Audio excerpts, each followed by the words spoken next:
Afternoon, everybody. Really lovely to see people joining on always what is a busy time of year. As you'll see from the warning that came up as we started the meeting, we'll be recording today, and that recording will be placed on the Manna Institute YouTube portal after the webinar. But what we'll do is we'll actually stop the recording when we get to the question section of today, just to make sure that we open it up for any kind of vulnerable or transformative or creative questions that people might have, so that we create a sense of community with each other. So we might get started, as it's 2 past the hour. So I'd like to welcome everyone to the final Manna Institute webinar for 2023. I'm always surprised. I feel like as you get older, is there a correlation between getting older and saying the year has gone so quickly? But I really think it has gone really quickly. So it's lovely to be back together, particularly as this webinar was delayed just for a few weeks, to have a really interesting conversation and a timely conversation around those intersections between how we talk about suicide prevention, mental health, and missing persons, and the role of the media in facilitating those conversations, both new media and traditional media. I'd like to start off today by acknowledging country and note that Manna Institute respectfully acknowledges our First Nations people as the continuing custodians of this continent, and that we pay our respects to elders past, present, and emerging. The Manna Institute honours their rich cultural heritage, beliefs, and the enduring connection to land and community in which we all live and learn and work. My name's Associate Professor Sarah Wayland. I'm a senior researcher and Head of School of Health at the University of New England. I'm coming to you from Darug-Guringai land in the north of Sydney. And I also wanted to acknowledge that as I just gave that welcome, I noted our First Nations people, and I actually take away the word our because I think it suggests a little bit of paternalism and colonialism. So I will replace that with the. So I'd love to hear from people in the chat about what country they're on. And I'd also like to welcome any Aboriginal and Torres Strait Islander people who are here with us today in this webinar. Now, our focus of today's session is on the role of media in both content creation and connection. I have long been a kind of voracious consumer of media. I jumped on social media as soon as it was created. I became fixated with certain podcasts. I listened to Serial the first time it came out on a podcast, and really loved the ways in which we can talk about the role of media in shaping our community discourse, particularly around vulnerable and marginalised communities. Today, we're going to be talking primarily about mental health and suicide and its impacts, not just on the media communities, but with a particular focus on regional, rural, remote, but also talking broadly about the ways in which media infiltrates our lives and how it can facilitate and sometimes be a barrier to some of those conversations that we might need to have around mental health and suicidality.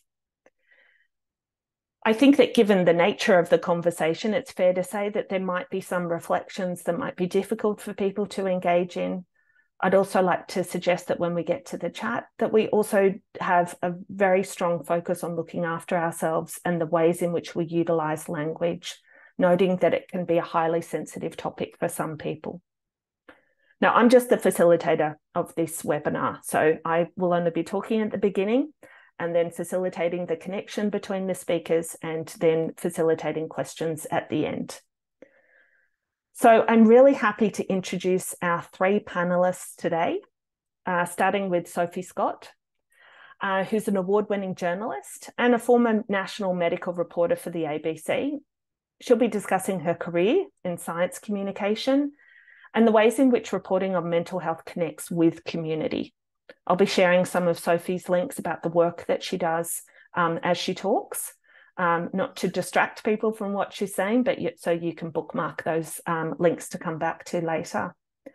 I am always a bit of a fangirl with Sophie. I follow her on Instagram, and I really appreciate her reminders to stop and take a breath and perhaps consume something other than coffee. So I always find that really helpful. If you want to jump on Instagram and follow Sophie there, she's on a number of platforms too.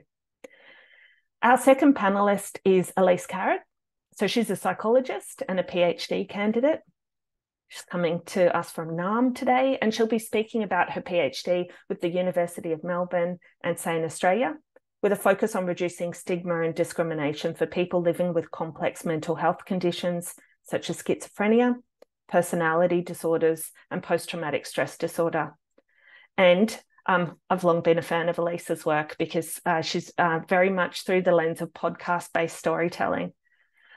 So for any of us that have ever thought, you know what, I could do a podcast, I think it's always really lovely to explore the power of storytelling straight into our ears and the ways in which it shapes our conversations and our understandings.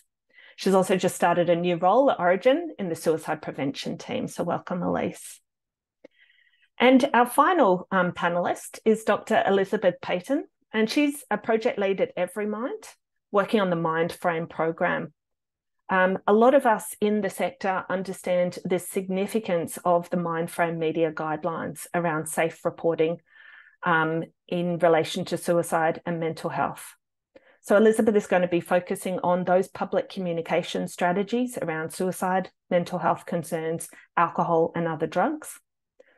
Before joining Everymind, Elizabeth worked as a science communication researcher and as an educator and outreach officer for a neuroscience research centre. She has a PhD in communication and has taught and published across areas such as suicide prevention, responsible research and innovation, media and communication in the creative industries. She's also worked as a broadcast journalist and a freelance writer, and I guess she probably is fired up by coffee just like I am too. So finally, some of the additional reflections that I will have here is that my focus at Manna, as well as my work at UNE, has very much been on working on the Prime Minister's Task Force for Suicide Prevention, and the last 3 years' worth of work with the Mental Health Commission, where with Professor Miff Maple, the two of us have looked at the public voices of suicide prevention and the importance of recognising that media actually is a very powerful mediator on either enhancing or detracting from the ways that we understand health and well-being.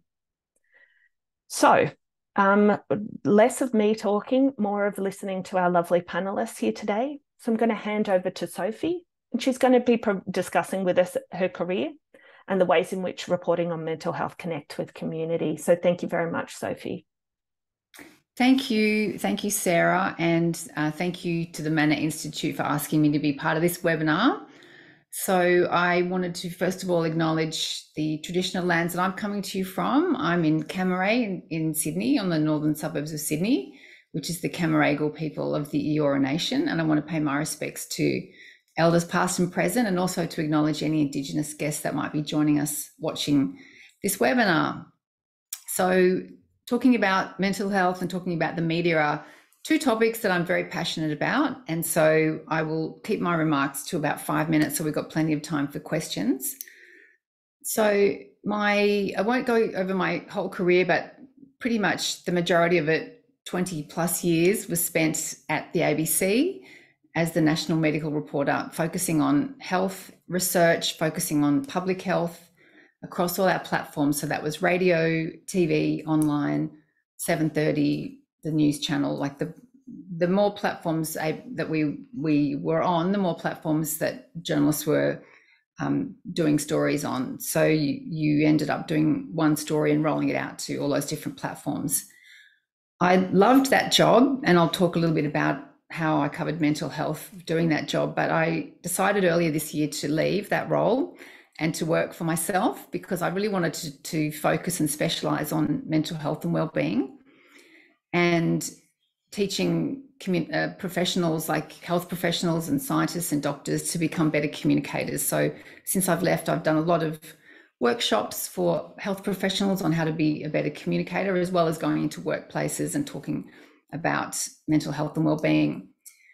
But back when I was with ABC, the sort of more traditional media, one of the things that when we asked the audience what they were interested in, mental health and suicide prevention always came up in the list of topics that they were interested in hearing about and reading about. But what we found, and I was in a team called the specialist reporting team, where our task was to do stories that weren't appearing in other parts of the media, so exclusive stories. What we found when we did stories about mental health and suicide prevention was that often it was very difficult to get people to click on those stories and to watch them. So even though they were important stories, even though, and I think we've got one link that Sarah might be able to put up, which was a story I did about research from the Black Dog Institute looking at the link between teenage mental health and screen use, which is obviously a big topic. So you would have thought a story like that would get a lot of interest.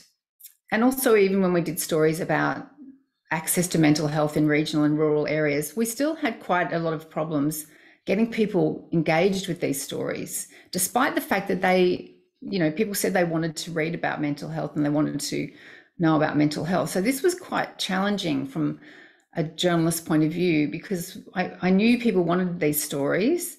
I wanted to do the stories, but the data didn't really back up. People weren't clicking on the stories. But what I also found at the same time, particularly over the last 2 years, so through the pandemic, was that when I was going out doing interviews and going in labs and meeting patients and meeting doctors and doing all sorts of stories, the most common feedback and interaction I was having with people was that pretty much everyone I ran into said to me, "I love the things you're putting out on social media. I love your Instagram," or "I love your LinkedIn posts." No one was saying, "I love that story that you did for the news last night," even if it was about mental health. So I had decided to change my Instagram account to be an education resource for mental health. And my Instagram, by the way, if we're not connected, is Sophie Scott and the number 2. So I'd love to connect with as many of you as possible, given what everyone does who's watching this. So I was putting out resources on Instagram. I was putting out resources on LinkedIn and, short little pieces on LinkedIn. For example, on Instagram, I might do a series on something like high functioning anxiety, what it is, the fact that it's not a specific diagnosis, but a lot of people identify as having it, how you can manage it. I write a lot about burnout, what the symptoms are and how to recover. And particularly on LinkedIn, what I found was that the posts I was putting up was getting huge traction and huge engagement. One post that I put up, which was just a direct copy of what I'd put up on Instagram, and it was titled something like the best mental health advice that changed my life. And I just had highlighted some key things that I'd learned about mental health that really made a difference to me.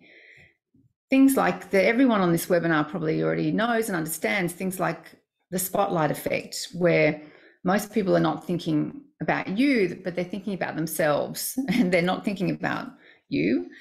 And I found that an interesting concept, and it's something that probably most of you have heard of already. But that post, for example, on LinkedIn had more than 1 million views, despite the fact it wasn't really anything earth-shattering. So the level of desire for information on mental health and was in these different newer platforms like LinkedIn and Instagram was huge. I do think one point of difference with my posts is that I made it very evidence-based. So I was always putting the studies, people could delve into the research a bit more deeply. And it was quite solutions focused as well, rather than just sort of stating what a problem was. I was giving people some resources and tips and tools. And one thing that I used in my social media, and I definitely used when I was working at ABC, was to you heard Elise is going to talk to us about storytelling, make storytelling an important part of it as well. And in the workshops I'm doing now with health professionals on teaching them to be better communicators, I talk about the importance of storytelling, because we know with storytelling that people are much more likely to remember what you've said if you tell them a story, and particularly if those stories have an emotional component. So I talk about, my camera's going a bit wacky. I talk about in particular an American surgeon that many of you might have heard of, Atul Gawande, and he wrote a story for the New Yorker about a child that fell through some ice, and the hospital and what they did to rescue that child, and how they used a checklist. And his story in the New Yorker about this checklist ended up leading to a study by the World Health Organization about checklists. And that went on to save countless lives, all because Atul one day read this story in a really boring medical journal about this child. And so I talk about the power that we can use stories like that to really change clinical practice, to really impact people. And I talk also about why it's so important for health professionals and for you all watching who are experts in your area to feel confident to be a good communicator, because if you're not out there putting out good evidence-based information, what's left is really a bit of a vacuum. And that's where misinformation can thrive. So I really try to motivate in my workshops as well, motivate people to use things like social media so that you can be putting out really good information on mental health, on suicide prevention, and in a way that's going to be informed and evidence-based. And so even though, you know, I'm not saying you should all start TikTok accounts and start dancing and things like that. It's that you're never going to see me dancing on TikTok anytime soon. But I think we need to think about where the eyeballs are. You know, where's the audience? And what we know from the data, you know, as scientists and researchers, we all love, or you all love data. So let's look at where the data shows the audiences are. And the audiences for traditional media are going down, and the audience for new media or social media is going up like that. So if we are passionate about wanting to educate people about mental health, we need to think about how you can get your message across to those audiences in an evidence-based way, in a responsible way, and in a way that you feel comfortable. Because there's really an amazing opportunity for all of you to do that, I think, for everyone watching. And particularly if you're using and really aware of, like we're going to hear soon about the Mindframe guidelines, and I'm really passionate about making sure that we all adhere to those guidelines. And when I was at ABC, I spent quite a bit of time, you know, making sure that any stories we did on mental health and suicide were in line with those guidelines, and they weren't always, and often I had to quickly get things changed. But I think there's a really good opportunity for each and every one of you watching to use all that knowledge and expertise that you have and to share it with a broader audience. Because as great as it is publishing in journals and as great as it is presenting at conferences, there's a great desire for knowledge in the community about simple things about mental health, simple ways that people can feel better, using the latest evidence as well. And I think, you know, what you find when you do put stuff out on social media, as I found, is that people really like it, including, you know, I post photos of coffees sometimes just to show that, you know, like I'm like everyone else, I like to have at least one coffee in the morning to get going and to show I'm a real person as well. But it's about, you know, feeling comfortable on a platform like Instagram or LinkedIn, and recognizing that, and this is something I talk about in my presentation training for people, when you take yourself out of the equation and think about the value that you're providing to your different audiences through the information that you're sharing, then it doesn't become about you. You take the sort of ego away and it becomes about the audience. And at the end of the day, that's what really matters, the value you're providing your audience with the information that you're sharing on mental health and suicide prevention. So I'm not sure how, I might wrap up my remarks now, but I'm happy to answer any questions. We've got a few links that Sarah shared, but if anyone wants any of the links to do with Atul Gawande or the checklist or some other stuff I put out about science communication, just send me a message and I'm happy to share those with you, because it's really amazing the impact that science communicators can have when they step out of their comfort zones and feel more comfortable talking about things that they know a lot about. So thanks for having me, and happy to answer any questions when we get to the questions. Thanks, Sophie. I feel like I was like excitedly nodding like a Labrador there while you were talking. So it really resonated with me. And I did manage with my quick Google fingers to locate the manifesto. So I've popped that in the chat function as well. But if you're like me, where you have a thought and sometimes it's hard to hold on to, happy for people to put their comments in the chat and then we can return back to them when we get there. I think that the intersection of engagement and understanding who your audience is and who your potential audience is were the really key takeaways for me from what Sophie was talking about.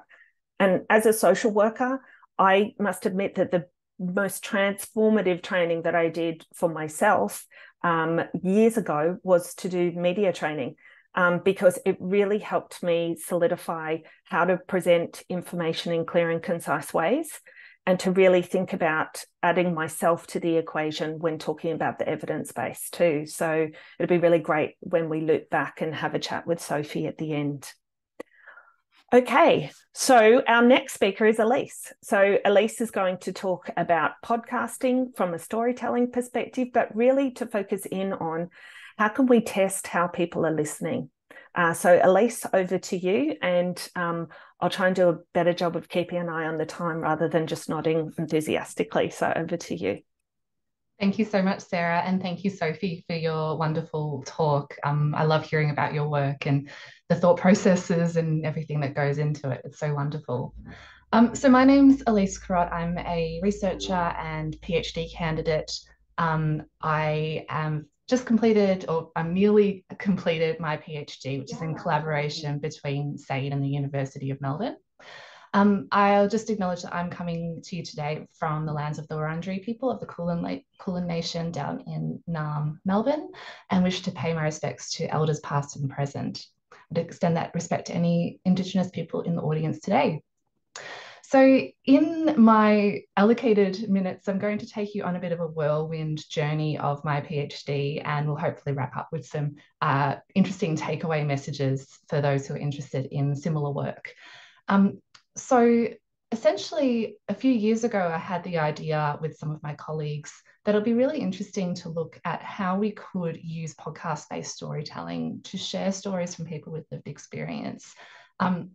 Back at SANE, when I was working there, I worked quite closely with a number of peer ambassadors, so people who had lived experience of complex mental health issues, who use their stories across a range of advocacy opportunities, whether that's speaking in a workplace or in a school, or sitting on an advisory board, or even informing research activities that were happening at a range of organisations. And a lot of mental health organisations in Australia and elsewhere have been releasing podcasts, but there's not a lot of data around what makes an interesting and engaging podcast that's focused on lived experience, or whether podcasts can be used effectively for stigma reduction purposes.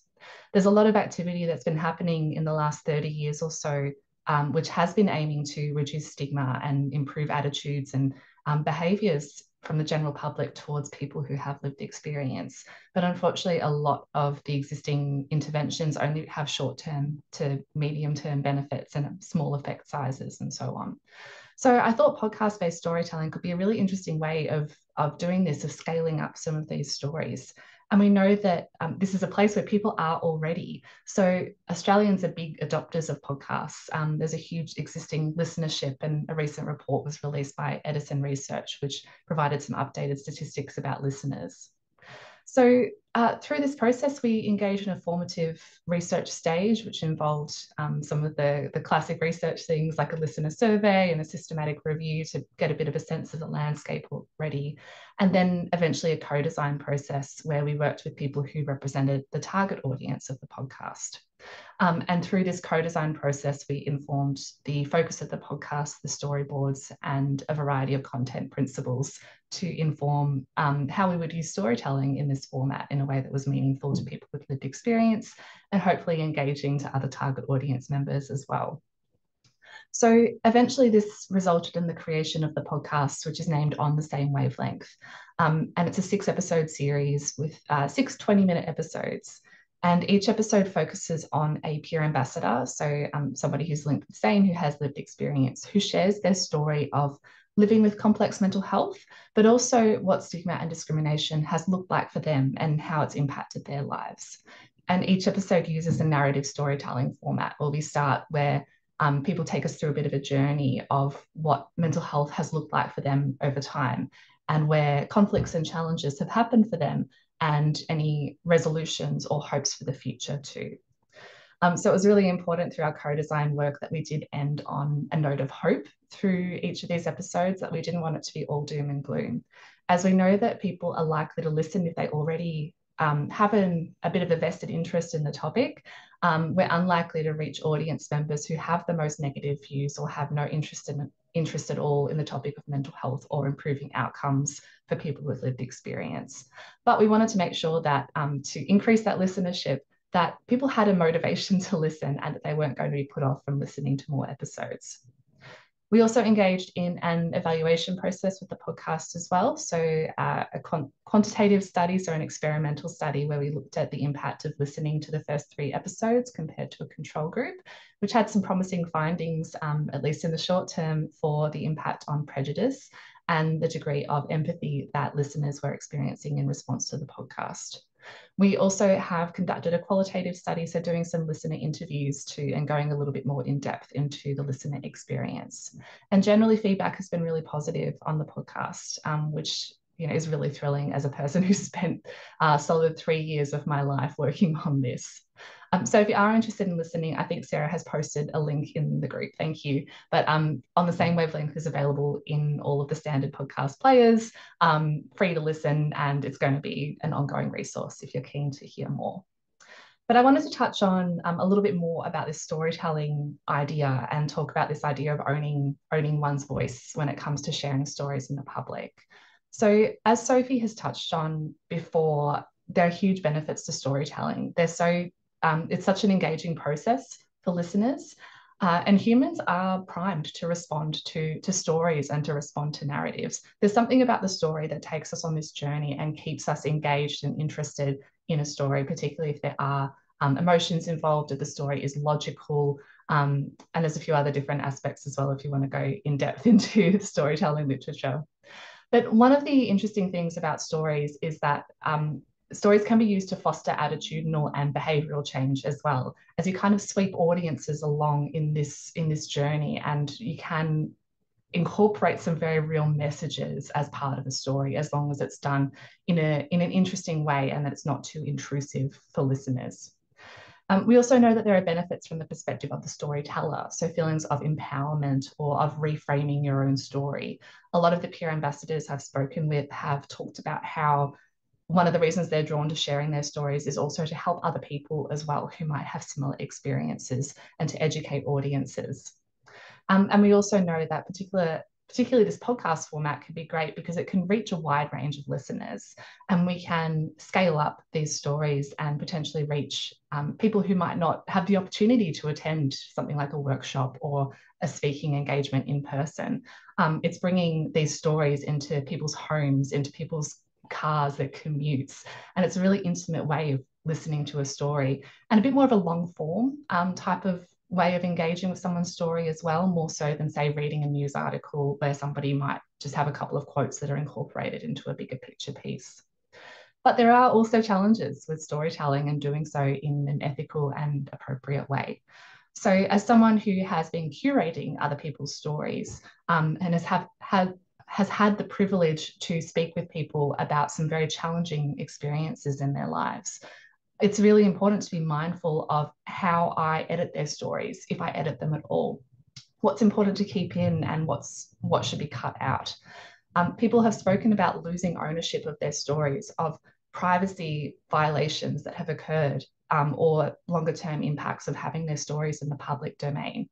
There are also issues with whose stories are privileged in the media and whose voices don't get a say, whose stories don't get told.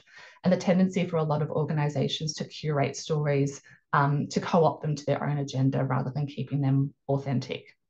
So the podcast format is a great way to have an opportunity for that longer form storytelling, to keep more in somebody's story, as well as to amplify it.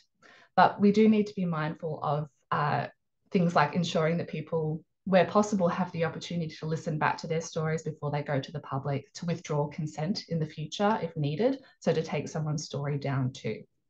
It's also a saturated market, so there's no guarantee that a new podcast is going to reach the masses, that it's going to have millions of views. And a lot of podcasts, unfortunately, do fall victim to something called pod fade, where they just fade away from the market and don't release new episodes in the future. So there are some great podcasts that are already out there, which are about people sharing their own stories too. So there's not always a need to create new content. There's a possibility to amplify existing content. But I suppose in terms of takeaways, if you are curating or using this podcast-based storytelling, keep in mind some of the ethical concerns around this.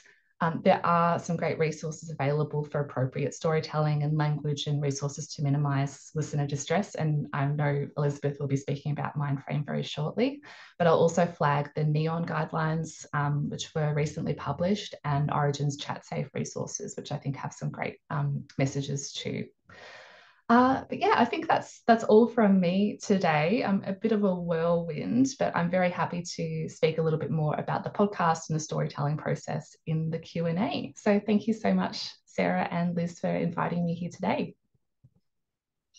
Thanks so much, Elise. I have been madly Googling different bits and pieces, so I've popped some things up on the chat for people.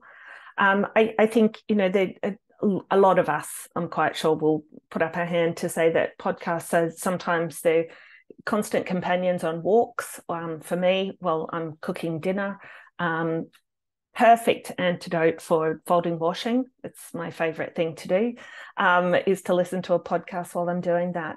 But I think from a serious perspective, all of those points that you touched on around, I guess I became a bit fixated on this when I was doing my PhD, was the socio-narratology approach to storytelling and working out the fact that we do need to let those stories breathe and be out there, but also questioning the ethics of the story, who owns what story. And I actually don't think we can always come to a logical conclusion as to who owns whose story, because they're intersected with other people.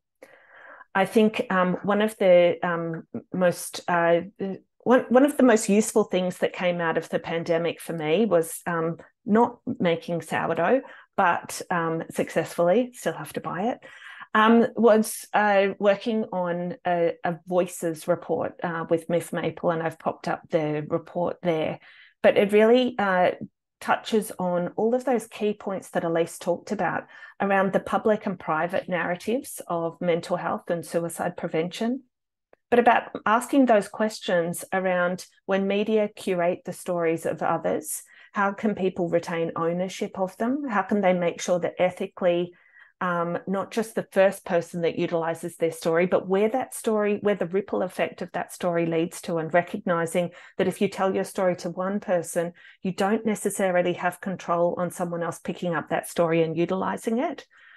And the significant power of podcasting, because people can curate their own stories themselves, can create their own content and put it out there. It can definitely reduce some of those power dynamics that we've seen in a lot of other ways that storytelling has been used in the media. Exactly. I've just shared a link to a blog post that I put up recently on Power to Persuade about some of these issues. Excellent. And including a reflection from Jeanette, who was one of the peer ambassadors who spoke on my podcast. So talking about their experience with the podcast and storytelling too, if listeners and audiences are interested. Definitely. I think that the power conversation is something that continually needs to be visited and discussed and openly explored. So it'd be great to come back to that if people have questions when we get to question time. So thank you so much, Elise. It's always a pleasure to hear the creative and innovative work that you're doing. Thanks, Sarah. Okay, so our final speaker for today is Elizabeth. So as I said before, she's project lead at Everymind, working on the Mindframe program. And she's going to be talking about the significance of that program and the learnings over time. So I've got lots of links to share, so I'll hand over to Elizabeth, and then we'll move to questions after that. So thanks so much. Thanks, Sarah. And thanks for having me today. I'd also like to acknowledge that I'm doing this session today from the lands of the Awabakal people here in Mullumbimba, which is the traditional name for Newcastle in New South Wales. I'd also like to do an acknowledgement of those with a lived or living experience of mental health concerns, of suicide or alcohol and other drug use. The contributions that people with lived experience make to our programs here at Everymind are vital, and that voice of lived experience weaves its way through the entire Mindframe program. So as a little bit of background, Everymind is an institute dedicated to the prevention of mental ill health and suicide. We've been delivering best practice mental health and suicide prevention programs for more than 30 years. So at Everymind, we have 5 priority program areas, including best practice communication, which includes Mindframe, the National Communications Charter, and Conversations Matter suite of resources. So the Mindframe program is just over 20 years old now and has at its heart a set of guidelines for public communication about suicide, mental health concerns, and alcohol and other drug use. So these guidelines are based on a significant body of evidence about the impact that media and other forms of public communication, like social media, can have on audiences. So these impacts range from the negative, so with the potential to increase the risk of further suicidal behaviours and contribute to stigma, to the positive or the preventative, so reducing suicide rates and stigma, or modelling hope and help seeking. So national and international guidelines generally provide recommendations around reducing the potential for harm, such as taking care with reporting on deaths of celebrities and avoiding details of suicide methods or locations. They also provide really broad advice on the specific use of language in different contexts to help ensure balance and accuracy in reporting. Some, like the Mindframe guidelines, also include advice for sharing stories of lived experience safely and sensitively. So the Mindframe program is more than just a single document that sits on a website, though. It also has a world-leading implementation program behind it, and that includes direct work with the media and other content producers or media sources, like people with lived and living experience, like researchers, the mental health and suicide prevention sectors, like government. So we provide current evidence-informed resources. We deliver training in best practice communication and provide real-time support as incidents occur or as events emerge. The guidelines are also embedded in pre-service training, in organisational policies, and in media standards. And that implementation of guidelines like the Mindframe program have actually been shown to be very impactful and cost-effective prevention activities. So it's a really broad-reaching suicide prevention and stigma reduction program, and we work to support a range of people and communities. We work not just on news and information media, but also fictional depictions for a stage and screen, for example. There's also crossover with other social or public health issues. For instance, the mental health impacts after natural disasters, deaths in custody, suicides relating to homicide, where there's family violence or violence against women, mass shootings, where there's speculation about the mental health of the perpetrator or where they die by suicide. We also have some crossover with the work that's being done around how to communicate about missing persons, which is an area close to Sarah's heart, and that broader impact that may have on people or communities. So how this is reported needs to be handled really carefully. For instance, if a young person goes missing in a regional area, the police may send out an alert to the community for assistance to find them. In some cases, the person has mental health concerns, and this is publicly disclosed by the police and then shared by the media. We then have a situation where a person's private health information is publicly available without that person's consent. And if they're no longer missing, they may be subjected to stigma or even discrimination, depending on how that was reported, or community attitudes more broadly. That information sits on the internet forever. In other cases, the person who was missing was found to have died by suicide, and the whole community may be impacted by that death. So there may also be graphic details shared in the media about where or how they were found that may be distressing. So we then have increased risk of further suicidal behaviour that needs to be contained. I think it's really important to remember that media are also members of the communities where this happens and have received the same SMSs from the police. And those journalists are often impacted by these deaths, not just because they were exposed to them via their work, but because they are also embedded in community. And I think that's really a big takeaway for us, a really good reminder more broadly about the importance of media in regional Australia. In more rural or remote areas, media are actually vital for connection, for information sharing, for the functioning of community. When you think about media, it's important to remember that it's not just national tabloids. It's also small weekly newspapers that are, staffed by just one or two people. It's radio stations that talk about cattle futures or what's happening in town next week, or they're sharing information about COVID, for instance. So there's a lot of opportunity for good to rally a community together to share information about prevention. If you're working in a regional area and you want to connect with community, connecting in with the local media can be really beneficial. So our team can support you to do just that. I'm going to do my little sales pitch here as we finish up. If you're talking to a journalist about a local program, if you have a call to action for community, or if you're sharing your own story of lived or living experience, we can work with you and the media to make sure that those stories are safe and that they're sensitive. We can work with you to help reduce that harm and stigma and to increase the positive impacts on communities as well. So I'll leave it there. I'm sure we'll have plenty of time for discussion, but thanks for having me. Excellent. Thanks, Elizabeth. And I've put all of your Spruiking websites in the Fabulous. chat. So be ready for a tsunami of requests.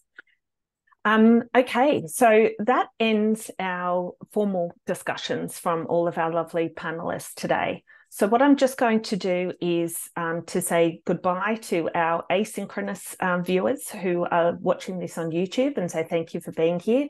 And please follow Manna Institute for any new information and the sharing of all of the wonderful research that we do across the Regional University Network. And then we'll come back to everybody